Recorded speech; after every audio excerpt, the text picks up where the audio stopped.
Olá a todos e bem-vindos ao No Princípio Era a Bola, o podcast da vossa Tribuna Expresso. Eu sou a Lídia Peralta Gomes, ao meu lado estão o Tomás da Cunha. Olá, Tomás. Olá, Lídia. E o Rui Malheiro. Olá, Rui. Olá, Lídia. Olá, Tomás, e cumprimentos a todos que nos seguem.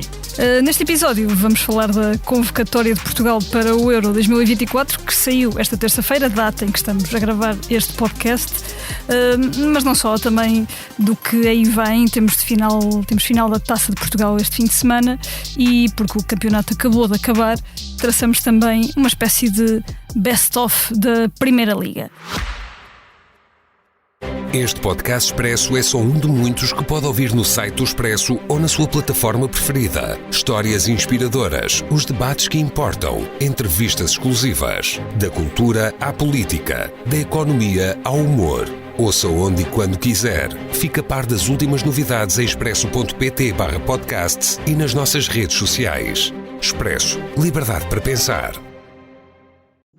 Como ainda está muito, muito fresco, foi aqui há um par de horas, vamos começar pela convocatória da Seleção Nacional, com algumas surpresas, não só nas ausências, mas também nas presenças. Rui, vou começar por ti. Temos aqui uma lista que quase não difere da primeira convocatória de Roberto Martínez, há 18 meses, e com vários jogadores que vêm de lesões, com ausências de alguns jogadores que estão em boa forma.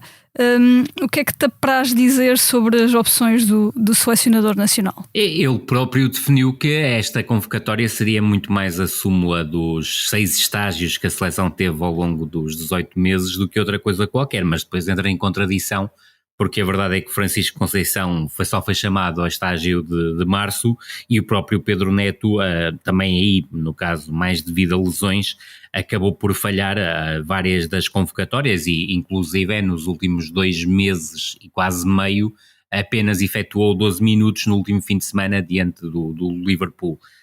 Aconteça o que acontecer, a seleção que está construída, os 26 jogadores que vão fazer parte desta seleção nacional no Campeonato da Europa, formam uma seleção forte, obviamente candidata ao título, mas aquilo que também me parece é que as minhas escolhas também não seriam totalmente as de Roberto Martínez, o que também não deixa de ser surpreendente. Mas aí, desculpa, Rui, no caso, é óbvio que há sim, Tomás. 21 jogadores que estariam na convocatória de toda a gente, o que seria estarmos a discutir Bernardo Silva, Bruno Fernandes e Rafael Leão, não é? E é por aí que o espaço de discussão é entre 4 ou 5 nomes, não mais do que isso, mas isso é assim em todos os países praticamente. Claro que sim, mas até antes de me focar naquilo que é a convocatória e recordar também aqui para quem nos ouve, que isto há várias etapas, ou seja, hoje são apresentados estes 26 jogadores que serão a base da seleção nacional, mas há uma pré-lista de 42 jogadores que também é apresentada ao mesmo tempo e que nós ainda não a conhecemos. Mas ficamos até pelas perguntas que foram feitas a saber que existe essa pré-lista de 42 jogadores que é obrigatória e não deixa de ser curioso, porque depois no meio de tantos elogios que Roberto Martínez traça quando dá uma conferência de imprensa, acaba por dizer que há 34, 35 jogadores bons. E uma das coisas que me fez confusão foi que ele começa até por elogiar e dizer que o Trincão e o Pote são jogadores absolutamente excepcionais e que só não estão no europeu porque falharam o estágio de março, com uma diferença, e ele marcou essa diferença que nós não sabíamos, ou seja, ele disse que o Trincão estava convocado e que o Pote estava pré-convocado, ou seja, que não iria fazer parte dos eleitos para a convocatória de março, e recordar que o Pote teve uma lesão também nessa mesma altura e todos ficamos com a ideia que ele iria ser convocado para a seleção e ele hoje desmentiu claramente essa ideia. E, no entanto, depois quando digamos que é obrigado pelos nossos colegas a fazer a redução da lista, excluindo o caso do Rafael Guerreiro, que está de fora por lesão, mas também não é uma baixa surpreendente, eu acreditava claramente que o Nelson Semedo seria o jogador chamado, ele reduz depois um lote de eleitos a Totti, João Mário, Mateus Nunes, Ricardo Horta, Jota Silva e Bruma. Portanto, para surpresa para mim, e creio que também se calhar para vocês, nesta lista não foram incluídos, e já tinham passado, imaginemos, 15, 20 minutos dele ter falado do Trincão e do Pote, o Trincão e o Pote não estão incluídos nesta lista de segundas escolhas.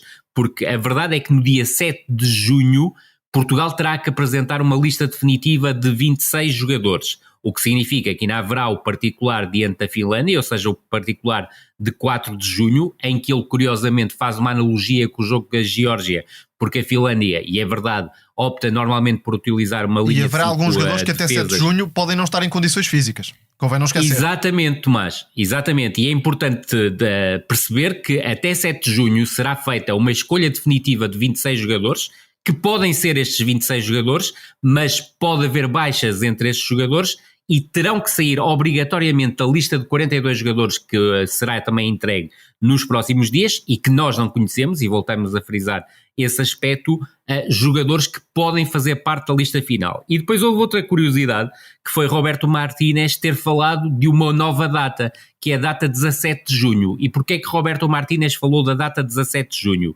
É que se entre 7 e 17 de junho houver alguma lesão entre os 26 convocados, Portugal, desde que comprove que o jogador, por problemas físicos, está indisponível para participar no Campeonato da Europa, pode ainda recorrer à tal lista de 42 jogadores para fazer trocas, mas aí só com a tal inaptidão médica para participar na prova. Em relação à convocatória, a minha surpresa, obviamente, mas é uma surpresa positiva, foi a presença de Pedro Neto. Eu não estava a contar que Pedro Neto fosse convocado para o Campeonato da Europa. Isto porquê? Porque simplesmente ele teve 2 lesões de 2 meses de duração, uma primeira entre outubro e dezembro e que ele ultrapassou muito bem depois do início de época, e nós até aqui falamos sobre isso, absolutamente tremendo na Premier League, e depois a tal segunda lesão entre março e maio, que faz com que ele falhe a presença nos jogos particulares de março e que depois tenha estado sem jogar até ao último fim de semana, em que acabou por fazer apenas 12 minutos com o Liverpool. Ou seja, eu não contava com a presença de Pedro Neto. Agora, se nós não falássemos nesta questão da lesão de março a maio, eu acreditava perfeitamente que Pedro Neto estaria nos 26 seria justíssimo. eleitos. Parece-me que se está a desvalorizar um pouco o potencial de Pedro Neto. Pedro Neto começou muito bem a temporada, já estaria noutro patamar se não fossem as constantes lesões, e além disso tem um perfil de extremo puro que falta um bocadinho à equipa portuguesa. Por isso, se não fosse Pedro Neto, quem entraria, quase com toda a certeza, é Bruma. Não é Trincão, não é Pedro Gonçalves, seria Bruma, como suplente Rafael Leão. Exatamente. Seria uma opção com a qual eu não estaria totalmente de acordo, confesso, mas compreendo exatamente aquilo que tu dizes e acho exatamente que o jogador que substitui o Pedro Neto nas convocatórias em que ele não esteve presente foi exatamente o Bruma, a partir do momento em que o Pedro Neto acabou por somar alguns minutos de utilização, e refiro-me exatamente a 2 jogos em que ele foi por 2 vezes suplente utilizado, recordando que nos 10 jogos de qualificação ele só esteve presente em 4 chamadas, por isso não pode estar exatamente incluído no lote de jogadores que foi uma presença regular ao longo dos 6 estágios que Roberto Martínez falou.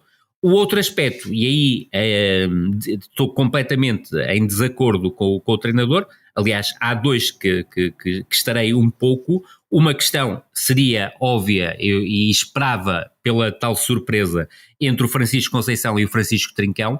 Eu estava mais inclinado a que a presença surpresa fosse a do Francisco Trincão, mas compreendo que qualquer um dos dois merecia a convocatória. É o caso mais injusto da convocatória. Seria sempre essa escolha entre um e outro.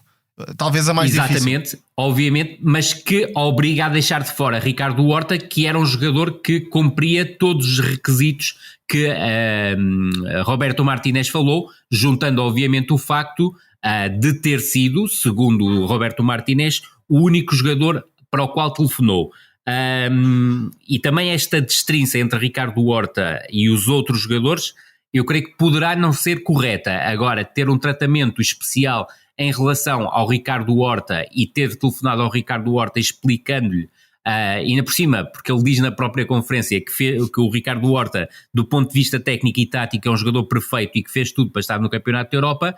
Quando se diz isto sobre um jogador, eu creio que o jogador teria que estar nos 26 escolhidos, mas não estando, percebo a ideia, quer em relação, seria válida, quer em relação ao Francisco Conceição, quer em relação ao Francisco Trincão, porque tal como o Tomás disse há bocado em relação à questão Pedro Neto Bruma, eu creio que eram 3 jogadores a lutar por uma vaga. Depois, na questão do meio-campo, e aí é o meu desacordo completo, eu não compreendo a convocatória do Rubén Neves. Para mim, Mateus Nunes teria que ser uma presença obrigatória neste campeonato. Isto era a mesma coisa que levar o Florentino. Só para fugirmos um bocadinho ao nome de Rubén Neves, por vezes parece que estamos a tirar a qualidade ao Rubén Neves. Meta-se Florentino. Florentino na convocatória não faz sentido, pura e simplesmente. Porque Portugal já tem N jogadores para jogar recuados, tem Palhinha, tem Danilo. Exatamente. Portanto, não se justificaria. Exatamente, João Palhinha, Danilo e o próprio Rubén Neves. Exatamente, e o próprio que é um jogador redundante nesta Roberto convocatória. Martínez fala muito da questão dos perfis. Bate exatamente, perfis, e acaba por não levar um perfil completamente diferente. É que até João Neves, Vitinha, já nem vou ao Bernardo Silva, mas Vitinha pode jogar atrás no meio campo mais recuado. Danilo e Palhinha podem jogar no meio campo mais recuado, embora Danilo também como central. E João Neves é mais um médio de trás para a frente do que um jogador para jogar entre linhas adiantado. Portanto, parece-me que a ausência de Mateus Nunes tem um perfil claramente diferenciado. E mostrou em março. É a tal incoerência depois nas explicações de Exatamente. Comprovou à semelhança de Francisco Conceição em março que tinha capacidade para estar presente nesta convocatória. Recorte, e creio que estarás de acordo comigo, Tomás, nós na altura até o elegemos como o jogador que teve mais impacto na partida de Guimarães, dentro daqueles que não eram presenças certas no campeonato da Europa. E depois, como é óbvio, o outro jogador que eu sacrificaria, e aí obviamente para entrar o Ricardo Horta ou o Trincão, seria o Otávio, que também para mim é um jogador absolutamente redundante, sendo que nesta equação eu teria que colocar Pedro Gonçalves. E porquê é que teria que colocar o meio mais vertical, de aproximação à área? Exatamente, Tomás. E para além disso, há uma questão de justiça, ou seja, tudo bem que o Pote não é convocado desde o Europeu de 2020 para a seleção. Recordar que esse Europeu, para quem já não se lembra, foi disputado no verão de 2021, mas não se pode deixar de lado e de uma forma contundente, se quisermos, um jogador que acaba a temporada com 18 golos marcados e 16 assistências para golo. Portanto, é um jogador, tal como dizias, com um perfil diferente. Acredito que sim, que há uma proximidade de perfil com João Félix, mas são jogadores de características diferentes e que podiam oferecer coisas completamente diferentes. E do meu ponto de vista, o Pote, pelo menos, ofereceria coisas que o Otávio, do meu ponto de vista, não vai oferecer. E isto vai ao encontro também de outra questão que lhe foi colocada e que ele fugiu de forma, como é habitual em Roberto Martínez, sempre cheio de simpatia, que é o caso dos jogadores na Arábia Saudita, e neste caso não vou colocar o Cristiano Ronaldo porque é um jogador claramente à parte, mas em relação ao Otávio e ao Rubén Neves, é que o papel na sua convocatória depende do desempenho individual destes dois jogadores. E ele daqui fez uma destrinça de que tem sido o papel em termos individual do Rubén Neves e do Otávio com o do Mateus Nunes, o que não me parece minimamente correto, porque o Mateus Nunes vive numa realidade competitiva completamente diferente, e obviamente que a realidade competitiva do Mateus Nunes é uma realidade chegou a ser chamado o tal médio de aceleração. Sem dúvida nenhuma, e é uma realidade competitiva verdadeiramente esdrúxula, e os próprios 1400 minutos de utilização, que não são muitos, são o dobro daqueles que levam o Nuno Mendes à convocatória, ou seja, os 853 minutos. Gonçalo Ramos não foi um titular absoluto, o Jota esteve aí por outras razões lesionado. Há casos e casos. Que, apesar de não ser um titular absoluto, e estou completamente de acordo contigo, o Gonçalo Ramos, apesar de tudo, soma 3.690 minutos de utilização ao longo da temporada. E é uma presença absolutamente inquestionável, acrescente. Aquilo que me parece que não é justo é dizer que a nível individual o Rubén Neves e o Otávio estiveram a um nível superior ao Mateus Nunes, porque as realidades competitivas são completamente diferentes e a do Mateus Nunes é esdrúxula, a do Rubén Neves e do Otávio não é, e depois dizer que o nível de competição não interessa, do meu ponto de vista interessa, e que aquilo que é mais importante é o papel que os jogadores têm na seleção, o número de jogos que efetuam e o momento. Se é o papel que têm na seleção e o número de jogos que fizeram ao longo do apuramento, cá está mais uma contradição. Obviamente que o Francisco Conceição, principalmente o Francisco Conceição, o Pedro Neto e até o Nuno Mendes não poderiam fazer parte desta convocatória. E aproveito para pegar ainda num tema que se relaciona com o que o Rui acaba de dizer. E concordando com a maior parte das escolhas, note-se que no caso do Sporting, o que está em causa não é ser campeão ou segundo classificado ou terceiro classificado, é o que poderia acrescentar em termos de diversidade e em termos de qualidade à convocatória. Por isso, dentro do Sporting, que como toda a gente sabe é o campeão nacional, há 3 casos diferentes. O primeiro é o Trincão.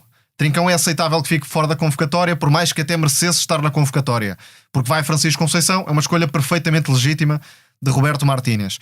O segundo caso, que é dobrar Nuno Santos e Paulinho, por razões diferentes, não têm espaço na convocatória. Há Ronaldo, Gonçalo Ramos e um tipo de avançado diferente, que é Diogo Jota. Paulinho fez uma boa temporada, sim, mas não cabe na convocatória. Nuno Santos desenquadra-se da convocatória. Também fez uma boa temporada, mas a seleção joga com um lateral mais fechado, ou com um terceiro central, ou com um lateral que se mete mais por dentro. Por isso, Nuno Mendes e, acredito, João Cancelo. 2 laterais de características diferentes que jogarão mais fechados do que abertos, como é o caso do Nuno Santos. Certíssimo. Não tem espaço na convocatória. O terceiro caso... O Nuno Santos mais como terceiro central, o Cancelo Nuno mais Mendes, como segundo médio centro. Nuno Mendes mais como terceiro central. Nuno Mendes faz aqui de Totti Gomes, se quisermos, a esse lateral que fica mais baixo, exatamente, como um terceiro central. E chego ao último caso, que é o de Pedro Gonçalves. Pedro Gonçalves não só foi importantíssimo no Sporting, como tem um perfil diferente dos outros médios da Seleção Nacional. E é por isso que justificaria a convocatória, ao contrário de Nuno Santos, ao contrário de Paulinho, e até, se quisermos, ao contrário de Trincão, que poderia estar, como pode não estar, e é perfeitamente aceitável do lado de Roberto Martínez. Portanto, aqui o que está em causa é o que pode acrescentar. Entre Francisco Conceição e Trincão, obviamente. É o que pode acrescentar e não o facto de ser campeão ou não ser campeão.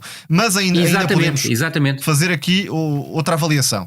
É que, naturalmente, um jogador que chega na máxima forma, chega num momento de confiança, pode ser mais impactante numa competição curta do que outros jogadores. Isto é, assim em todas as seleções. Repare-se que Nagelsmann deixou de fora nomes pesados, como Goretzka, mas em vez de Goretzka levou Pavlovic, que é a revelação do ano do Bayern. Isso. Deixou um Julian Brandt ou um Gnabry de fora, mas levou vários jogadores do Stuttgart, que ficou em segundo lugar da Bundesliga e fez uma campanha absolutamente excepcional na Bundesliga como equipa surpresa. Portanto, estas escolhas são mais fáceis de justificar do que ao contrário. Ao contrário seria privilegiar o estatuto em vez do rendimento. Nagelsmann não o fez. E até, se quisermos, reunindo uma dose de críticas para si próprio e não para os jogadores que acabou por convocar. No caso do Sporting, há esses 4 jogadores, 2 que até poderiam estar na convocatória, outros 2 que não poderiam estar ou que não faria muito sentido estarem, mas não é por serem campeões, é porque realmente no caso de Pedro Gonçalves haveria aqui um perfil de mais-valia. Deixa-me fazer também uma separação e um ponto prévio até. O ponto prévio é que Portugal fizesse a convocatória que fizesse, pode ganhar o europeu. Portugal está entre as melhores seleções do mundo e por isso qualquer convocatória vai permitir a Roberto Martínez. E a partir do 11 estará mais ou menos. E o 11 é fortíssimo, está ao nível das melhores seleções. E o outro ponto é que sou completamente contra a ideia de que não vale a pena discutir a convocatória porque 7 ou 8 ou 9 não vão jogar, vão só fazer figura. Mas isso é giro num clube, mas não pode ser assim na Seleção Nacional. A Seleção Nacional deve ser o patamar máximo do futebol português, deve representar ao máximo o futebol português e a qualidade dos jogadores portugueses. Por isso é que, ao contrário de outras gerações, se calhar há um distanciamento maior para a Seleção Nacional. O resultado é giro, então somos todos da Seleção Nacional. Se o resultado já não é bom, já não queremos muito saber da Seleção Nacional. Esse distanciamento tem de ser enquadrado numa tentativa de aproximação aos clubes, aos adeptos. E a aproximação aos clubes é, por exemplo, evitar, e isto é entre aspas obviamente, que um Rafa ou com um João Mário, os jogadores do Benfica, se retirem da seleção.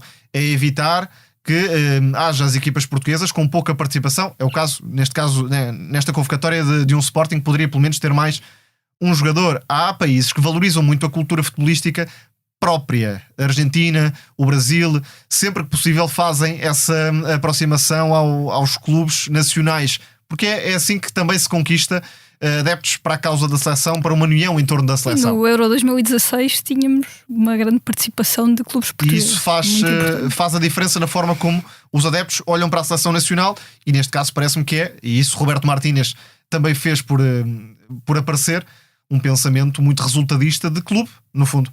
Aquilo que estávamos aqui a falar da questão de haver um 11 já mais ou menos definido, se calhar há 9 posições que estarão praticamente definidas, não me torna ainda mais importante, e por falar mais uma vez na questão dos perfis, vou bater um bocadinho mais nisto, não torna mais importante haver um jogador como, por exemplo, o Euro 2016 não será um grande exemplo, mas havia um jogador como o Renato Sanches que mudava completamente o perfil da equipa. E um jogador como Mateus Nunes não seria o jogador que daria, lá está, o plano B quando o plano A falha. Eu acho que sim, ainda que no plano A, por exemplo, em algumas situações possa acontecer o Bernardo Silva e o Bruno Fernandes jogarem como interiores, mas estamos a falar de coisas diferentes e estou completamente de acordo contigo. A questão do Mateus Nunes é um pouco aquilo que há pouco falávamos, que é o Rubem Neves é um jogador de um perfil redundante, ou seja, já há o Danilo e o João Palhinha para jogarem como médios mais recuados e, do meu ponto de vista, em alguns jogos até faz mais sentido que seja o Vitinha a ocupar essa posição para poder jogar no 11, porque é importante olhar para o percurso do Vitinha com o Roberto Martínez e perceber que ele participou em toda a fase de qualificação, mas não foi um titular absoluto, e esse aspecto é importante referir, sobretudo quando estamos a falar de um jogador que só teve um jogo como titular, como o Roberto Martínez, se falarmos dos jogos de apuramento. Ou seja, durante o apuramento ele é utilizado em 6 jogos, está nas 10 convocatórias, mas só num jogo é titular. E depois é titular num dos jogos de março, salvo erro na derrota na Eslovénia, mas eu creio que o Vitinha também é um jogador que na maior parte dos jogos pode contar como médio mais recuado, permitindo em algumas situações que o Bernardo... Mas não parece ser muito essa a ideia de Roberto Martínez. Parece mais enquadrá-lo como médio à esquerda, em trocas com o extremo. Exatamente. Com Rafael Leão, mas eu creio que Portugal ganharia com o Vitinha em alguns jogos a jogar como número 6. Mas isto só vai ao encontro da questão do Rubem Neves. Com todo respeito pelo Rubem Neves, tem uma carreira excelente, mas há um decréscimo de nível competitivo do Rubem Neves ao longo da última temporada, que é um decréscimo que o próprio jogador assumiu, mas que aqui tem um perfil redundante, ou seja, ele joga na posição em que o Danilo e o João Palhinha habitualmente jogam. É um jogador que, fruto das opções de Roberto Martínez, tem sido sempre suplente utilizado, ou seja, entra a 3, 4 minutos do fim, na maior parte dos encontros em que foi utilizado. E jogou na Eslováquia? Aliás, exatamente, até na Eslovénia foi suplente utilizado. Portanto, aquilo que me parece é que Portugal ganhava muito mais com o tal jogador de perfil diferente que tu definiste, o Mateus Nunes, e creio que é o exemplo ideal, porque é um jogador mais capaz de queimar linhas, é um jogador que é importante no corredor central, tal como mostrou na partida diante da Suécia, mas que também pode em alguns momentos alargar sobre o corredor direito e sobretudo numa seleção que se desdobra ofensivamente, normalmente num 3-2-5, é um jogador que pode ocupar várias funções e ser decisivo na forma como estica o jogo, como queima linhas e até na chegada às zonas de finalização, porque ele tem essa capacidade. E provavelmente até diria certamente, que entre os médios, se excluirmos o Bernardo Silva e o Bruno Fernandes deste lote de médios, é provavelmente o médio capaz de queimar linhas e de buscar zonas de finalização até em espaços mais próximos da área pelo seu perfil. Como aconteceu contra a Suécia, para mim fazia todo o sentido o Mateus Nunes fazer parte da convocatória. Exatamente. Depois, claro, há aqui uma base estável e de continuidade, assente numa ideia de jogo que também está construída, o que é positivo. Portanto, nesse capítulo, creio que Roberto Martínez tem muito mérito. Agora vamos ver de que forma este tipo de liderança e de gestão do grupo, porque aqui no fundo, lá está, fechou há 18 meses a convocatória, mais coisa menos coisa, há pouco espaço de entrada, mas 18 meses é um período muito largo e não pode de certa forma referir-se ao azar de certos jogadores que não estiveram presentes em estágios anteriores, quando o próprio Roberto Martínez não deu muitas oportunidades de outros jogadores estarem presentes noutros estágios. Portanto, acho... Basicamente só deu oportunidades no 5º e no 6º estágio. É, exatamente. À beira do europeu mesmo. E para também se calhar antecipar a convocatória com 26 jogadores e não com 23 jogadores. Portanto, é um estilo de liderança perfeitamente válido, ou seja, a convocatória assim podemos dizer, é uma convocatória legítima, com uma base assegurada há muito, muito tempo, mas com algum tipo de rasgo em falta na zona central do meio campo e com alguns nomes que são difíceis de justificar dentro das contradições do próprio Roberto Martínez nas explicações. É o caso de Pedro Neto, por exemplo. E atenção, Pedro Neto, estando em condições normais, é um jogador de convocatória de Portugal, é um jogador para estar dentro da convocatória e que pode acrescentar, por exemplo, na relação ou na comparação com Bruma. A mesma coisa para João Félix ou Diogo Jota. João Félix e Diogo Jota não são jogadores questionáveis, são jogadores que, pela qualidade e pelo perfil específico que têm, fazem parte da convocatória portuguesa. Aí há um certo nível de sensibilidade e aceitação da qualidade absoluta dos jogadores que também tem de ser tido em conta pelo selecionador nacional. Há jogadores e jogadores. Bernardo Silva, mesmo que tivesse uma época menos conseguida, iria fazer parte da convocatória. Teria de estar. E o mesmo critério se aplica a jogadores como Pepe e Cristiano Ronaldo. São jogadores especiais, quer em termos de grupo, quer em termos de bagagem acumulada na seleção nacional, que justificam esse estatuto especial. Depois há os outros casos. E sobretudo, Tomás, no caso do Pepe, nós tínhamos tido o alerta por parte de Roberto Martinez, e creio que foi um alerta em novembro do ano passado, que o jogador teria que estar presente no sexto estágio, ou seja, no estágio de março, para estar presente no europeu, mas que se estivesse presente estaria no europeu. Certíssimo. Portanto, ele aqui cumpre com a palavra que tinha dado, recordando obviamente para quem não sabe, que o Pepe durante a fase de qualificação só fez 90 minutos. Pepe, como Ronaldo, são dois jogadores que podem ser úteis em momentos específicos do torneio. Não sabemos a regularidade física de Pepe até ao torneio, se vai poder treinar em condições, se não vai, mas eventualmente quando Portugal jogar com 3 centrais, quando Portugal precisar defender um pouco mais baixo, Pepe ainda pode ter alguma importância. Ao contrário para Ronaldo, quando Portugal enfrentar blocos mais baixos, que precisa de outra presença na área, aí Ronaldo também pode ser importante. Agora, é preciso perceber se realmente esta justificação do grupo, união do grupo, presença no balneário, sinergias dentro do grupo, vai realmente aproximar Portugal do sucesso. É isso que está aqui em causa, qualidade de jogo e resultados a longo prazo com Roberto Martínez. Portanto, insisto na ideia, é uma convocatória legítima. Penso é que demasiado fechada, houve demasiada rigidez na gestão de Roberto Martínez. Poderia haver um certo tipo de abertura, porque Portugal não é uma seleção que tenha pouca matéria-prima, e não tendo pouca matéria-prima seria benéfico alargar um pouco o espectro. Deixa-me só dizer, e concordando inteiramente com tudo que o Tomás disse, eu não creio que a melhor forma de apresentar o Cristiano Ronaldo nesta altura seja dizer que ele marcou 42 golos na Arábia Saudita. Isso cria uma ilusão nas pessoas. É a mesma coisa que dizer que o Mateus Nunes só jogou 1500 minutos. É a mesma coisa. Exatamente. E entra nas tais contradições que o Roberto Martinez acabou por ter ao longo da conferência de imprensa, que foi interessante, porque ele acabou por responder a todas as perguntas que lhe foram feitas, e na maior parte até foram duplas e triplas perguntas, mas a verdade é que acabou por entrar em incongruências em relação a coisas que disse e que depois acabou por desdizer. Mas vai muito na linha daquilo que é habitual nele, ou seja, ele elogia toda a gente, mas depois acaba por se enrolar nas próprias palavras. Martínez tem, de certa forma, um mérito, é que a convocatória realmente já estava anunciada, e com isso também conseguiu fazer com que muitas pessoas aceitem essa convocatória fechada como a lógica natural das coisas. Agora, quem definiu os critérios foi o selecionador. Há outros tipos de liderança. Nagelsmann vai estrear os jogadores na convocatória e na seleção nacional, e é perfeitamente legítimo. Depois importa saber... E o próprio Roberto Martínez, se recuarmos 1 ano e meio, na convocatória da Bélgica tinha 4 ou 5 debutantes. Exatamente. E aí... um deles, o Debate, que vai à partida será jogador de Sporting. Num país com uma aproximação ao fim de ciclo, portanto teve isso mesmo. A capacidade, na convocatória, mais do que depois nas escolhas durante o Mundial, de criar uma certa transição e de dar espaço a jovens jogadores. Há aqui um ponto interessante, é que tirando Pepe, Patrício e Ronaldo, Portugal tem uma base bastante jovem, que ainda pode estar no Mundial, que ainda pode estar no próximo Europeu. Por isso... mais uma vez, isto já é uma ideia do passado, seria muito importante aproveitar esta geração e conseguir grandes resultados com um grupo de jogadores absolutamente fantástico. Teríamos muito para falar desta convocatória, infelizmente o tempo não estica, e temos outros temas também muito importantes para falar neste...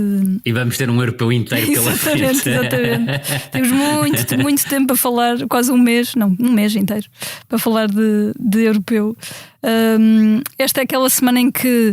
E Lídia, convém também percebermos uma coisa, não será totalmente surpreendente que estes não sejam os 26 jogadores que vão estar no europeu. Sim, há aqui problemas físicos, há problemas com lesões, há surgir. jogadores que tiveram períodos de ausência largos. Deixa-me só dizer, para concordar com o Tomás em relação ao Diogo Jota, o Diogo Jota tinha que estar presente a partir do momento em que está apto para jogar. E deixa só aqui fazer uma referência em relação ao Rafael Guerreiro. Eu apostava tudo na presença do Nelson Semedo. Aliás, hoje foi publicado um texto meu.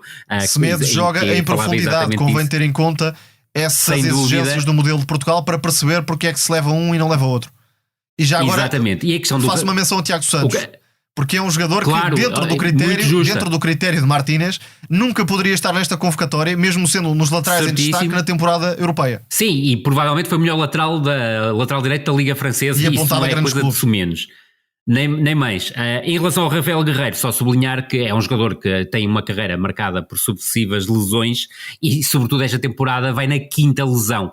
Portanto, eu admitia até que ele pudesse chamar o Rafael Guerreiro para esta convocatória, ainda que a minha aposta fosse o Nelson Semedo, mas provavelmente o Rafael Guerreiro acabaria por não estar incluído no lote final de jogadores de 7 de julho. E poderia ser perigoso, só para terminar, levar Nuno Mendes e Guerreiro, que tiveram, mais uma vez, uma época marcada pela fragilidade. E agora, só para também para rematar, porque foi uma questão que eu achei interessante da conferência de imprensa de Roberto Martínez, que foi a forma tão conclusiva como definiu Totti Gomes como o 6º defesa central da seleção portuguesa. Ou seja, se Pep, por exemplo, falhar, e recordar que o Pep ao longo do último mês não fez nenhum jogo, e está toda a gente à espera se ele jogará ou não a final da Taça de Portugal, mas ficou claramente a perceber se Pep falhar, por exemplo, o Campeonato da Europa, Totti entrará na lista final. E eu aqui interrogo-me se faz sentido convocar um 6º central, ainda por cima contando o Danilo como defesa central, ou se não fazia, por exemplo, aqui sentido incluir mais um médio como é o Mateus Nunes,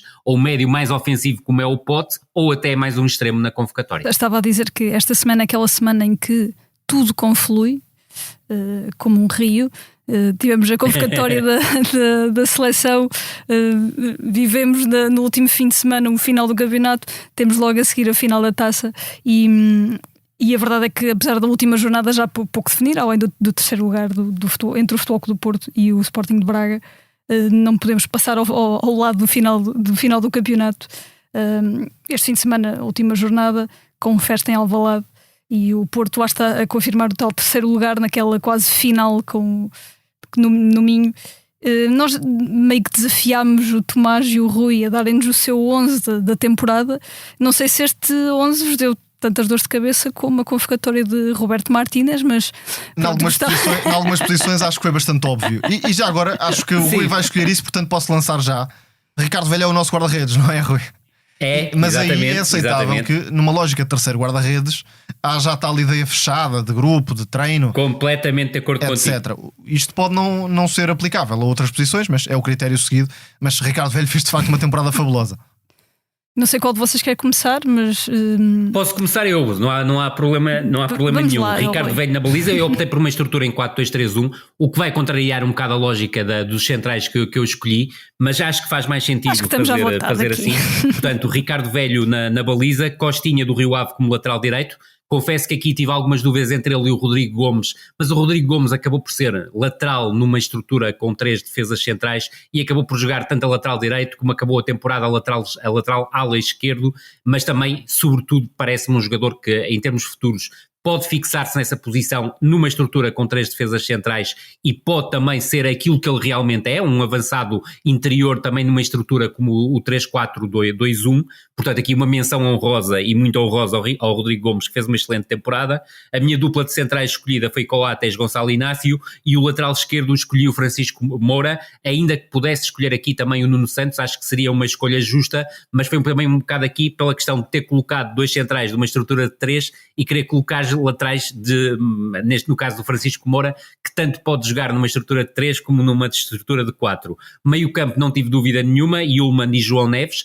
Creio que o Yulman é uma das figuras do campeonato, se quisermos o jogador quase invisível do campeonato, mas que se tornou demasiado visível.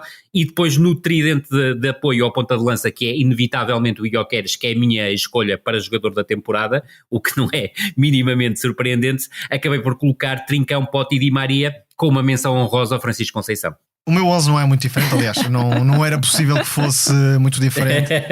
Só se inventasses uma tática diferente. Não discutimos nada antes, só para que... Nada. Na baliza, Ricardo Velho. A única coisa que eu sei é a tua lista, com a qual eu estou completamente de acordo, que publicaste na Tribuna Expresso das 10 revelações da temporada também. E até do teu próprio critério para escolher esses jogadores. Já vamos lá também às revelações. Exatamente, mas deixava era só para te dizer. No 11, Ricardo Velho na baliza, também Costinha lateral direito. Coates, enfim, não fez uma temporada regular, mas foi importantíssimo na estabilidade que o Sporting atingiu na segunda parte da temporada. Inácio e Nuno Santos. Nuno Santos fez uma segunda volta fantástica e, portanto, acabei por privilegiar o ala esquerdo do Sporting. Depois no meio campo, obviamente, Yulman e João Neves, não haveria escolha possível. Di Maria e Pedro Gonçalves. Gyökeres também, e depois aqui haveria várias escolhas. Banza era uma delas, Trincão seria outra. Acabei por ir para Morrica também para dar presença ao Aroca. Um jogador como Cristo Gonzalez fez uma super temporada, mas acabei por escolher Morrica, que teve de facto muita influência na temporada aroquense. Acabamos de estar bastante de acordo. Sim, há aqui 3-4 nomes que estão mais em aberto, o resto do 11 é, diria, consensual. Sem dúvida, foi o meu caso, exatamente igual. Ainda na nossa temporada doméstica, vamos ter a final da Taça de Portugal no Jamor no domingo. Uma romaria ao Jamor com o campeão nacional, o Sporting, e o Futebol Clube do Porto, que chega também à final da taça e tem aqui uma oportunidade também de salvar a época, talvez. Não sei se Sérgio Conceição gostaria muito desta forma de definir. Tomás, se formos pelo lado emocional, se calhar temos um Sporting por cima, mas normalmente este tipo de jogos traz um bocadinho ao de cima as mais-valias de Sérgio Conceição enquanto treinador. Sem dúvida, e é uma final que pode ter muito peso emotivo para o Futebol Clube do Porto. Pinto da Costa e Sérgio Conceição, desde logo, não sabemos se não será o jogo de despedida, e naturalmente isto faz crescer um orgulho especial e um sentimento de vitória que o Porto quererá alcançar no Jamor. Agora, em termos futebolísticos, o Sporting é ligeiramente favorito para esta final, à partida, desde logo pelo confronto direto com o Porto, nesta temporada, onde no Dragão teve dificuldades, poderia perfeitamente ter perdido o jogo, e se não fosse Gyökeres a aparecer na ponta final, e aí... Foi o único jogo em que não esteve em vantagem no campeonato. Exatamente, foi o pior jogo da temporada, também com algumas invenções de Ruben Amorim, convém não esquecer esse fator. Mas o Sporting em Alvalade também teve muita superioridade sobre o Futebol Clube do Porto, e o 11 é mais consistente, tem mais figuras num grande momento de forma. O Porto deixa mais dúvidas em termos de estabilidade defensiva, e aí não sabemos se Pepe vai estar ou não, e se haverá o reencontro com o Gyökeres na final do Jamor.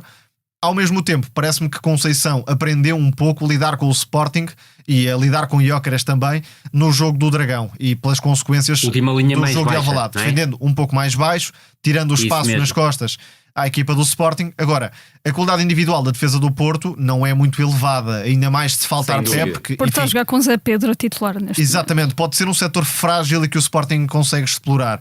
Ao mesmo tempo, há jogadores que parecem já algo desgastados. É o caso de Alan Varela, por exemplo.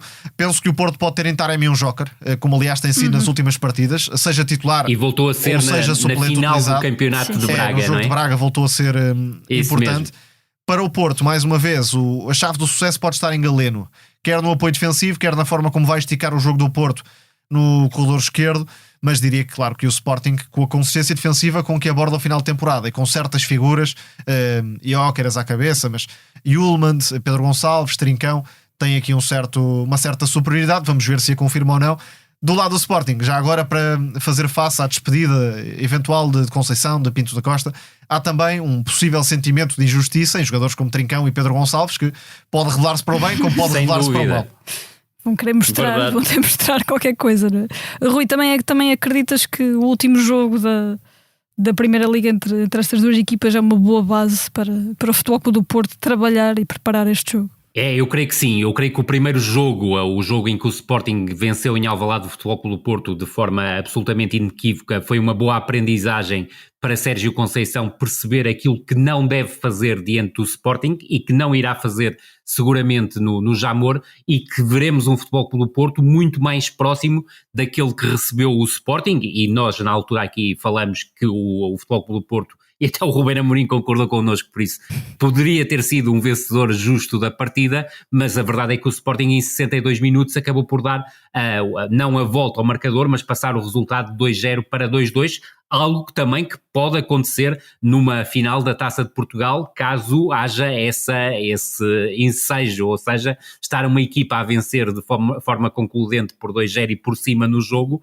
e depois a outra conseguir chegar a um 2-2. Eu acredito que o Sporting é ligeiramente favorito a vencer a partida. Dir-te-ia que se o jogo não tivesse tanto peso por parte do Futebol Clube do Porto, até seria mais favorita ainda a equipa do Sporting, mas eu creio que a despedida de Sérgio Conceição, a despedida certíssima, porque a do Sérgio Conceição não é definitiva, mas está mais do que visto que não será treinador do Futebol Clube Porto na próxima temporada, mas a própria despedida de Pinto da Costa, à partida não estando no banco como era desejo dele, isto tudo vai ter um impacto no balneário do Futebol Clube do Porto, como irá ter a questão das palavras do Frederico Varandas na semana passada, porque o Sérgio Conceição vai explorá-las até ao tutano, e falo da questão do Sporting, e atenção que era foi uma frase dita num espaço privado, e para mim aquilo que é dito num espaço privado nunca devia ter chegado a espaço público, como é natural. E, obviamente, que rebentar com eles é uma expressão que quem passou por um balneário de futebol absolutamente normal. Nem é preciso passar, sabe que é uma expressão absolutamente normal, e que, então, em casos de festa, e quando está em causa uma dobradinha, que o Sporting será a segunda dobradinha do século, o Sporting não tem tantas dobradinhas assim na sua história, é perfeitamente natural sair da boca do seu presidente. Vítor Bruno, no último jogo, na Flash, já o utilizou. Claro, está a jogar com as armas que tem para pulverizar a sua equipa, e estou completamente de acordo com o Tomás em relação à questão dos jogadores-chave no Futebol Clube do Porto. Eu creio que o Galeno teve um final de época intermitente, acabou por aparecer de forma decisiva em Braga, mas creio que o papel do Galeno, muitas vezes funcionando como quinto defesa em algumas situações do ponto de vista defensivo, e depois a capacidade que terá para esticar jogo em momento ofensivo, até com lançamentos a partir do Diogo Costa, lançamentos longos a partir do Diogo Costa, será preponderante, como também a capacidade que o Francisco Conceição terá para criar desequilíbrios exatamente, para criar desequilíbrios num contra um e para se ligar com o PP, porque eu creio que o Futebol Clube do Porto, sobretudo na segunda metade da época, beneficiou muito dessa capacidade que os dois tiveram-se para ligar, juntando obviamente o terceiro homem, que é o João Mário, que veremos a que nível surgirá na final da Taça de Portugal, mas o próprio jogo de Braga confirmou que, com o Sérgio Conceição a dar 45 minutos de utilização ao João Mário, está a pensar obviamente no João Mário como titular para a final. Fechado este primeiro bloco, vamos agora passar para as nossas rubricas, onde não vamos já afastar-nos do futebol nacional, porque na Revienga e nesse planeta futebol fora dos três grandes houve alguns momentos dignos de final de época, despedidas e emoções fortes. Tomás e Rui também, vocês queriam destacar aqui um adeus de uma personagem mesmo do nosso futebol, e também um salvamento à última da hora do Boa Vista, também com muita emoção no estádio do Bessa. Podemos começar se calhar pelo Boa Vista, que foi de facto uma equipa com um início de época fantástico, com Petit, com uma equipa competitiva, a jogar bom futebol. Chegou a ser líder do campeonato. Teve Tiago Moraes como uma grande revelação. Já agora no texto da tribuna não o incluí, porque já se transferiu. A mesma coisa com o João Marques, que saltou para o Sporting de Braga, por exemplo. Claro que sim. Portanto acabou por ficar de fora, mas foi uma das grandes sensações do início de época do futebol português. Mais uma série de jogadores muito experientes e que dão ao Boa Vista uma mentalidade muito de acordo com o espírito do clube. Seba Pérez, o próprio Sassou, que fez um final de temporada sensacional, e ainda alguns jogadores portugueses relativamente jovens, alguns deles não tão jovens, mas com um processo de superação notável. Estou a pensar em Miguel Reizinho, que marcou o gol da salvação e que teve várias lesões graves nos últimos anos. Exatamente. Penso que o Boa Vista justificou a permanência, até por tudo o que aconteceu ao longo da temporada. É uma equipa que jogou às vezes com um 11 mais 2, 3 jogadores capazes de entrar, não muito mais do que isso, ou seja, plantel. E houve jogos em que teve que jogar com o Martim a titular, com o Berna a titular, com o Vatai a titular. Na verdadeira definição do termo, Joel a titular. 23 ou 24 jogadores, não existe. Certíssimo. E por isso foi um processo de muito sofrimento, mas que terminou da melhor maneira. Da questão dos salários em atraso que aconteceu. E agora aí é uma instabilidade duríssima para treinadores, jogadores, staff, certamente. Portanto, acima de tudo, que os responsáveis do Boa Vista deixem de colocar o clube em xeque desta forma. Neste caso Fari, que marcava muitos golos, esperemos que agora tenha a competência necessária para se rodear e para finalmente estabilizar o clube na Primeira Liga e, acima de tudo, como bom pagador. Só assim há estabilidade. Depois fica também a nossa menção a Ucra, porque goste-se mais ou menos, ache-se mais ou menos graça, não deixa de ser uma figura muito particular no futebol português. Não podemos, e insisto muito nesta ideia, não podemos pedir unicidade aos jogadores, um caráter original e depois ir contra isso. Portanto, acima de tudo, vale a personalidade, vale um certo um lado mais leve de viver o desporto, porque por vezes o desporto é muito vivido na trincheira, na guerra, no conflito, e o cara, de certa forma, também relativiza um pouco isso, portanto, que tenham uma boa vida pós-futebol. Certamente ligado ao futebol, mas sim, e terá imensas oportunidades. Pós-profissionalismo enquanto jogador, certamente vai ter. Verdade.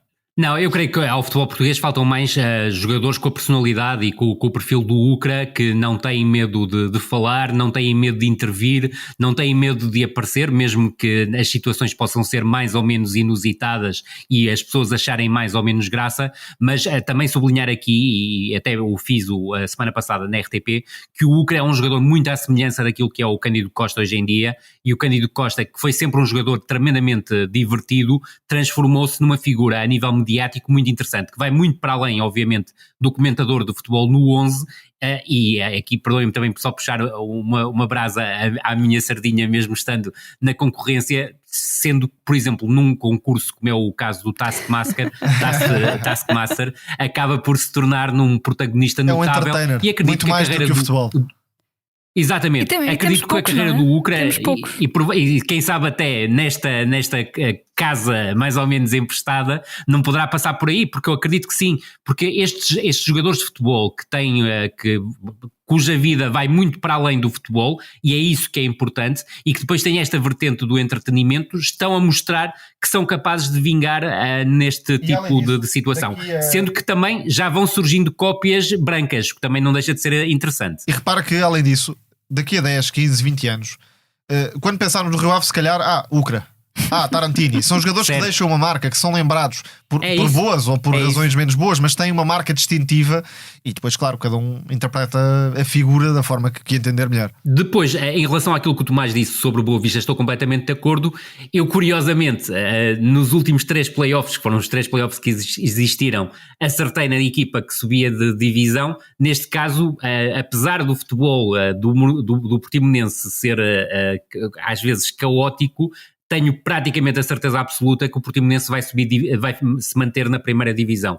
Isto porquê? Porque, ao contrário das últimas 3 temporadas, a equipa que está a competir vinda da segunda divisão, o AVS, não está num ciclo positivo, ou seja, não chega à grande final na sequência de uma série de vitórias. Bem pelo contrário, eu creio que o AVS nas últimas 7, 8 jornadas terá somado 9 pontos.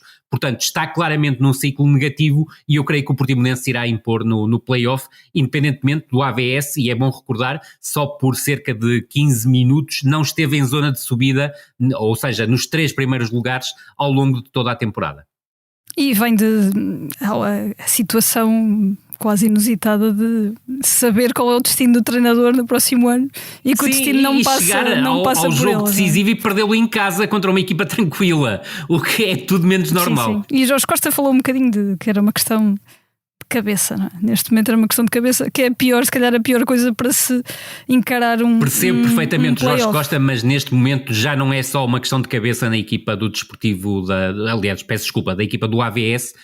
Já vai um bocadinho mais além disso. Eu creio que o AVS nesta parte final acabou por falhar. Não creio que tenha nada a ver com o facto de Jorge Costa se ter envolvido na luta eleitoral do Futebol Clube do Porto, bem pelo contrário. Mas a equipa estava a viver um pouco acima das possibilidades, e dependia muito de Nené, como falámos aqui várias vezes. Esse é o ponto. Agora, aquilo que me parece totalmente inusitado é alguém no AVS, sendo que é uma equipa que nem se percebe muito bem de onde é que vêm os adeptos, ter insultado Jorge Costa no final do jogo do último fim de semana, do domingo de manhã. Acho que isso que é absolutamente inacreditável face àquilo que foi a temporada do AVS. Vamos agora para coisas mais bonitas, embora emocionantes, no Totti ou Totti.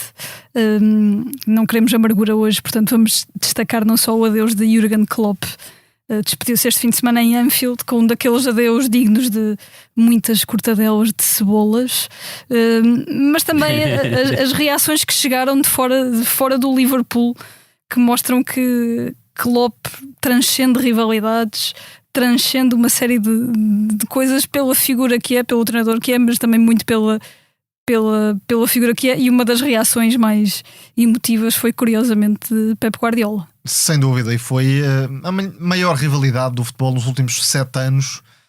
Diga-se que não foi uma rivalidade como outras, ou seja, uma rivalidade bélica, extra-campo, com palavras provocatórias, e tivemos várias na Premier League, além de Mourinho e Guardiola também no Real Madrid-Barcelona, não necessariamente Guardiola, mas Mourinho contra o Barcelona, vamos colocar mais a coisa assim, se calhar Mourinho contra o Barcelona. É mais ajustável também, com alguns comportamentos ao contrário, menos desportivos, vamos colocar assim. Neste caso aqui é tudo fair play, é tudo esportivismo, é tudo grandeza. Por vezes até sentimos falta de uma provocaçãozinha, uma picardiazinha. Sim, é verdade. Para animar um pouco a coisa, mas são dois senhores do futebol, evidentemente, que acabaram por elevar o nível da Premier League.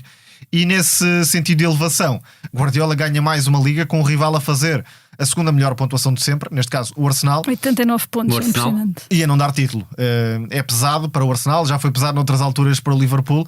Entretanto, Guardiola só perdeu 3 ligas em toda a carreira. Mais uma vez o City na fase das decisões não perde, nem sequer está perto de, o que é, enfim, mais uma vez a marca deste City. É uma equipa que parece ser imune a qualquer tipo de emoção. O único momento, e se calhar o momento do campeonato, se calhar não, com toda a certeza o momento do campeonato, é aquela defesa de Ortega no jogo com o Tottenham, que vai ser lembrada um bocadinho como o pontapé de Kompany ou os golos de Gundogan. É a imagem que fica deste campeonato. Perde o Arsenal, mas fazendo uma temporada de crescimento e de elevação naturalmente. Agora, o City tem nesta fase final o 11 na máxima força praticamente, ainda ganhou uma peça como o Gvardiol, que finalmente conseguiu encontrar um espaço de afirmação na equipa, e depois tem Foden, De Bruyne, Bernardo Silva, o próprio Haaland, enfim, falhando golos, mas também marcando outros, uma série de jogadores na melhor forma, claro, à cabeça Phil Foden, temporada sensacional, finalmente a jogar livre por dentro, também já não é novidade, abordámos ao longo da temporada esse novo posicionamento de Phil Foden. Antes de passar a bola ao Rui e indo ao discurso de despedida de Klopp, repara que Klopp no discurso de despedida fala de Kenny Dalglish, ou seja, olha para o passado do Liverpool. Certíssimo. Coloca-se ali no meio como um treinador capaz de entregar o clube da melhor forma, enfim, não como campeão, mas com bases competitivas construídas para que o Liverpool possa ser um competidor pelo título nas próximas temporadas, e ao mesmo tempo também já passa o testemunho, coloca-se como um adepto e puxa por Arne Slot. Já fez um cântico para deve ser o primeiro que faz um cântico. Completamente. Relativizou um bocadinho a herança. A herança vai ser pesada e Arne Slot vai ser contestado eventualmente, mas Klopp, dentro das possibilidades, suavizou um bocadinho essa passagem. Portanto, é de uma inteligência emocional e de uma capacidade de interpretação fora do comum. Mas creio que os adeptos em Portugal do Liverpool podem estar sossegados, que certeza absoluta que a primeira aquisição do Arne Slot não é o Cox. Mas deixa-me reforçar as palavras de Tomás. Eu creio que foi uma rivalidade provavelmente mais interessante que aconteceu ao longo dos últimos 7 anos. E sobretudo pelo respeito e pelo amor que ambos sentem um pelo outro, o que é bastante interessante. Eu creio que o Klopp não tem dúvida absolutamente nenhuma que o Pep Guardiola é o melhor treinador do mundo. Eu prefiro o Jürgen Klopp, por uma série de motivos que passam pelo futebol, mas também que são extra futebol, mas é um competidor nato, mas sabe respeitar e respeita completamente os adversários.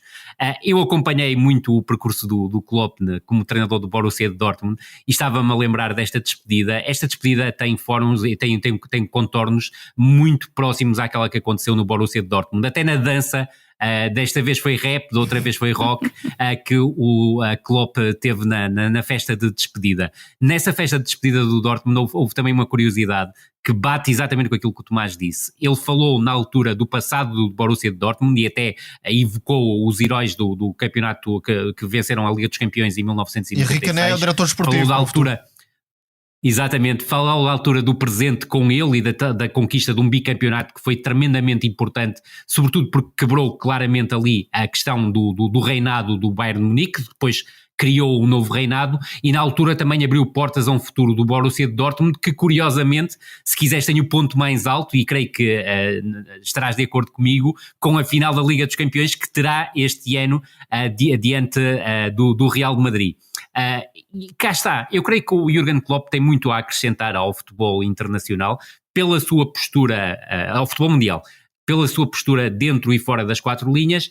Creio que ele neste momento, e essa é a ideia que eu tenho em relação ao futuro do Jürgen Klopp, não está se calhar tão preocupado em treinar, a vir a ser treinador de clube e provavelmente está mais virado para ter uma vida mais tranquila, mais próxima da família. Ele já deu vários indícios sobre isso em entrevistas mais recentes e provavelmente pode vir a ser, caso as coisas não corram bem para a Alemanha, o próximo futuro, ou aliás o futuro selecionador nacional da Alemanha. E até daqueles selecionadores com vida longa no cargo, que também não é nada alguma.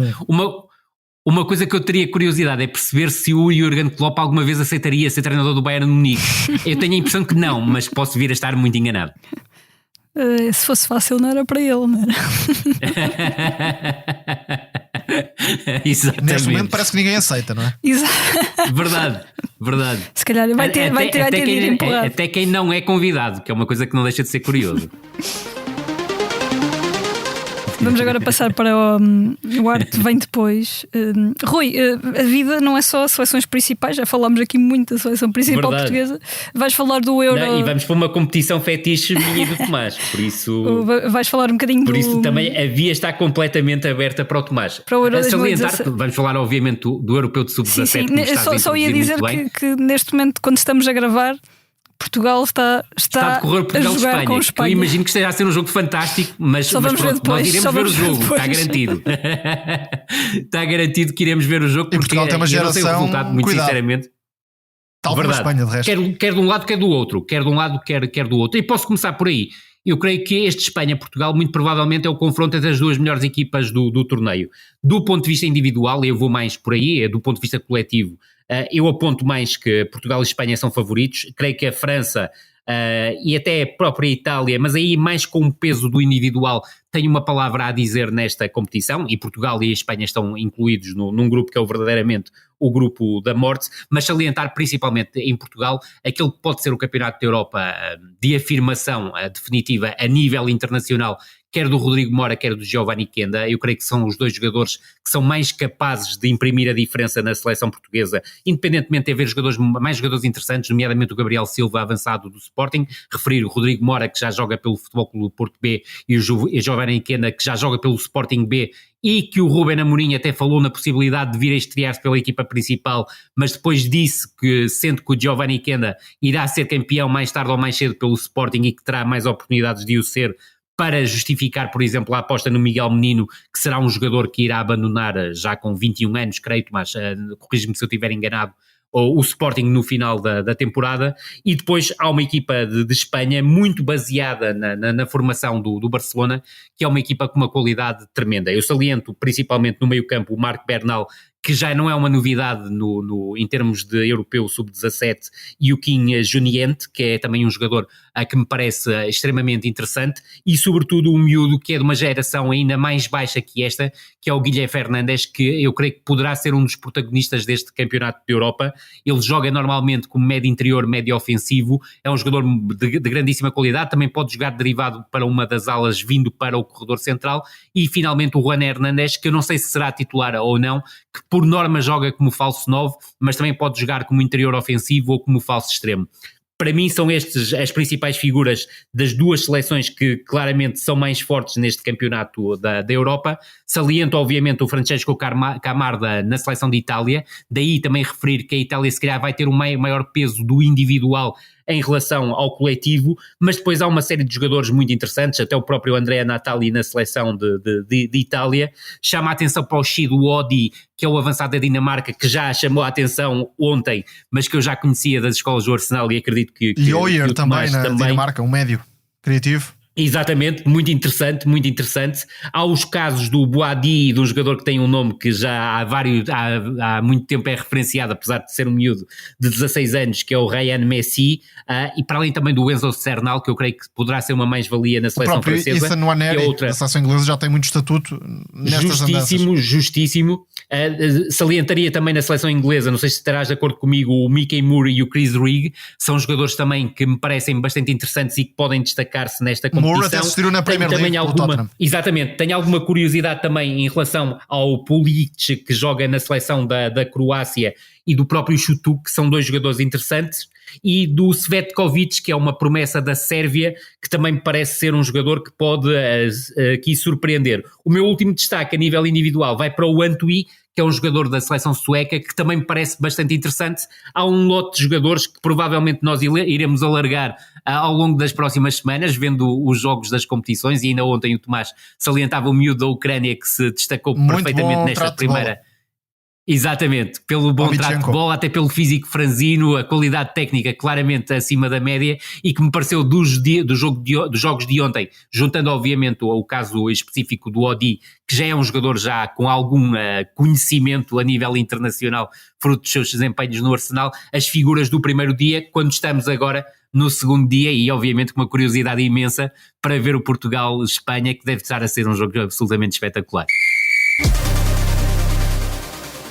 Falamos das possíveis estrelas do futuro, e daqui vamos passar para, no Teatro dos Sonhos, para uma estrela que infelizmente vai passar a ser do passado. Bem, nunca vai ser do passado, obviamente.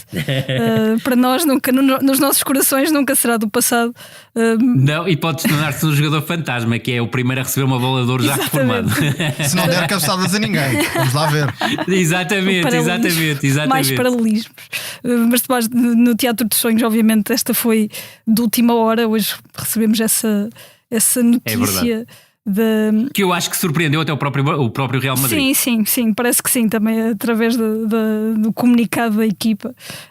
Mas Toni Kroos anunciou que infelizmente deixará órfãos os meios campos por onde passa, sempre bem, sempre incisivo, sempre a fazer tudo bem, impressionante, parece que não consegue falhar um passe, e vai deixar, com apenas 34 anos, que nesta altura, nesta fase, é cedo. Vai acabar a carreira depois do Euro 2024. Kroos já tinha anunciado que queria retirar-se no topo das capacidades, não foi aos 32 anos, será aos 34, e acaba por criar aqui uma narrativa especial, quer para a Champions, quer para o Europeu, que naturalmente cria aqui uma combinação onde Kroos pode sair do futebol como campeão europeu de clubes e campeão europeu de seleções. Pode, obviamente, também pode ser ao contrário. Pode criar aqui se calhar uma desilusão geral com o Dortmund campeão e outra seleção qualquer. Mas sairá sempre mais do que valorizado. Não se entende o futebol do século XXI sem valorizar da mesma forma que valorizámos muito Xavi e Iniesta. Obviamente Kroos e Modric também têm um lugar muito especial na história do futebol mundial, e a história é a mesma história, não é só do século XXI. São jogadores absolutamente impactantes, os jogadores que, quer pelo que venceram, quer pela forma como influenciaram, acabam por ter uma grandeza única. E note-se que no caso de Kroos, mesmo com o passar dos anos, e mesmo não sendo um jogador muito dotado fisicamente, mas controla o tempo, sabe onde aparecer, sabe onde pedir a bola, mete a equipa a jogar em função do cérebro de Kroos. Isso é de facto digno de um jogador único, e que sabe perfeitamente que a partir daqui, e pela forma como o Real Madrid também enquadra estas grandes figuras, poderia começar a perder espaço. Repara-se que Modric já não é uma primeira figura do Real Madrid, e isso de certa forma também é duro, perceber que uma lenda do clube já não consegue, por razões óbvias, emprestar o mesmo e ter a mesma grandeza, neste caso não no plantel, mas na equipa de futebol desta temporada. Por isso acho que é uma decisão que prova o caráter de Kroos, a forma como vê o futebol e a forma como vê o Real Madrid também. É um jogador que, e isto é bastante claro, percebe o Real Madrid e percebe que, saindo desta forma, pode reforçar a imagem de lenda não só do clube, mas também do futebol internacional. Não é fácil ser como lenda do Real Madrid. E não é fácil, depois de fazer uma temporada ao nível dos melhores da Europa, porque é assim que Kroos está a jogar, ter a decisão tão fria de dar um passo ao lado e de dar lugar a outros. E aí coloco a possibilidade de Bernardo Silva, isto confirmando-se a saída de Kroos e assumindo até que Modric possa renovar, mas abre-se ali uma vaga que não sei se não será, por exemplo, para um jogador com a experiência acumulada de Bernardo Silva. Florentino, se nos estás a ouvir. Rui, vou dar a palavra também só para dizer que este adeus, nos seus termos, também é muito daquilo que Toni Kroos é fora de campo. Um jogador com... Sem dúvida. Que vai para lá do futebol. É um jogador completamente politizado e com ideias bem vincadas, e uma das últimas foi sobre aquilo que é o futebol da Arábia Saudita e a forma como respondeu de forma contundente com um não a uma proposta multimilionária de um clube da Arábia Saudita. Eu tinha alguma curiosidade para perceber qual era o futuro do Toni Kroos, tinha alguma estava um bocadinho ansioso por perceber se ele iria optar por regressar ao futebol alemão, até que ponto poderia regressar ao Bayern de Munique, ou se não preferiria regressar também ao Bayer Leverkusen, onde tinha jogado. E Xabi Alonso já não vai cruzar-se com exatamente, e era muito por aí que eu estava a pensar. E acreditava que pudesse haver essa possibilidade, não tendo nenhuma inside information, ou então até fazer algo que seria absolutamente deslumbrante, mas que estaria à altura de um Toni Kroos, que era terminar a carreira no clube onde passou grande parte do seu trajeto de formação, que é no Hansa Rostock, até pelo próprio sentido do clube do Hansa Rostock. O Hansa vai muito ao encontro também dos ideais do Toni Kroos. Desceu à terceira liga. Mas sim, jogar na segunda Bundesliga não faz sentido, e aquilo que o Tomás disse é aquilo que é a verdadeira realidade. Que desceu. Sim, exatamente. O Toni Kroos queria sair e quer sair pela porta maiúscula, e a porta maiúscula será disputar uma final da Liga dos Campeões, que é certa, e um campeonato da Europa em que acredita que a Alemanha, muito possivelmente com ele como principal cérebro, porque poucos jogadores na história de futebol manipularam tão bem o tempo e o espaço como ele, pode sair. E já não é a primeira vez que lançamos esta ideia.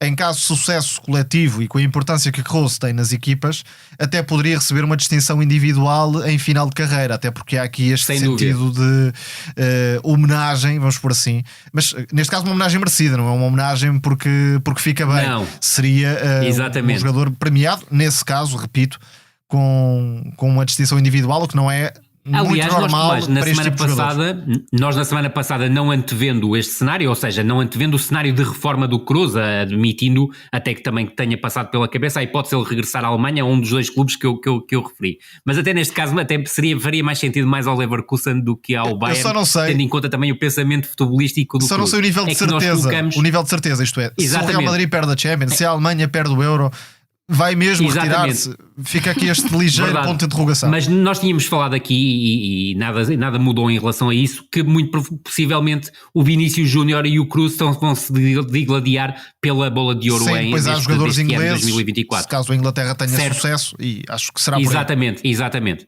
E bem, falamos do Hansa Rostock, um clube mítico, que infelizmente...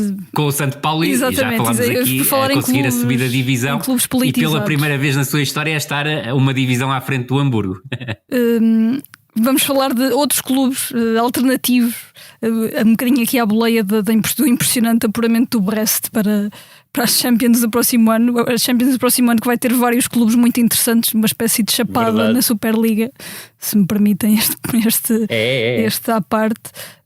Porque além do Brest temos vários campeões alternativos este ano. Falaremos melhor do Brest e do Bolonha. Aliás, já fomos falando, mas falaremos melhor noutras ocasiões. Agora vale a pena salientar de facto estes campeões não tão habituais. O Sturm Graz, que acabou com um longo reinado do Red Bull Salzburgo, e aí destaca-se um georgiano que vai ao europeu certamente para defrontar, quem sabe, Portugal, que é Kitashvili, um médio ofensivo de remate fácil, acabou por se destacar nesta equipa do Sturm Graz, que vai à Champions, mais uma equipa que vai estar na Champions e que está longe de ser. E por acaso, Tomás, relembro-me que no episódio em que falamos do Sporting Sturm Graz e do Sturm Graz Sporting, nós chegamos a dizer que este Sturm Graz estava a complicar a vida ao Salzburgo. E um ano em que o Salzburgo perdeu alguma qualidade em termos de nomes e até de processo em comparação com outras alturas. E depois o PAOK. Verdade. O PAOK que tem um plantel muito engraçado, porque junta jogadores mais batidos e que todos conhecemos. Tyson, que até foi herói.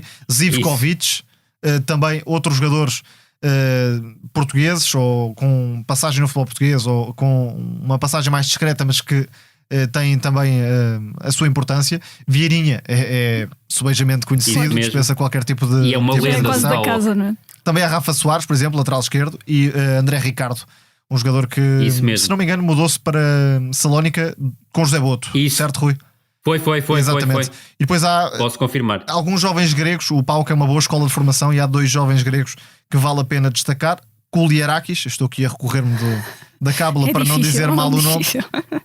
Exatamente. E também Constantelias, exatamente. 2 jogadores que podem ajudar a seleção grega a levantar-se. E atenção, porque o futebol grego está num período de alguma renovação. Convém não esquecer que o Olympiacos vai à final da Conference League, é campeão da Youth League, e o PAOK tem aqui alguns jogadores jovens a aparecer com qualidades interessantes. Portanto, se daqui a 3-4 anos estes jogadores se juntarem e houver um processo que se mantenha, a Grécia penso que vai dar um passo à frente, como aliás seria desejável, porque é uma nação de futebol, como se sabe, com muito peso. Reforçando só a ideia do Tomás, Zivkovic no campeonato, 10 golos e 8 assistências, foi claramente um jogador notável, ainda que o herói do título, e muito bem, tenha sido o Tyson, que foi um jogador determinante no último passe na equipa do PAOK. E imagino que tenha sido um título emocionante na medida em que foi contra o Aris. Conseguido contra o Aris. Isso mais mesmo. Uma daquelas histórias para de fora, em histórias alternativas e clubes alternativos. Este derby alternativo é muito interessante. Já agora o quentinho campeonato turco com o Galatasaray Fenerbahçe deixou tudo para isso a decisão mesmo. Final. E assim com este futebol alternativo que nós tanto gostamos,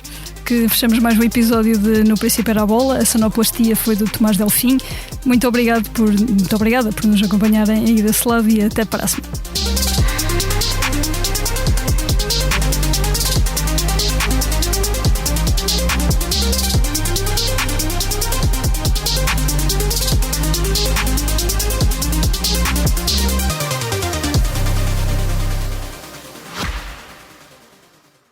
Este podcast Expresso é só um de muitos que pode ouvir no site do Expresso ou na sua plataforma preferida. Histórias inspiradoras, os debates que importam, entrevistas exclusivas. Da cultura à política, da economia ao humor. Ouça onde e quando quiser. Fica a par das últimas novidades em expresso.pt/podcasts e nas nossas redes sociais. Expresso. Liberdade para pensar.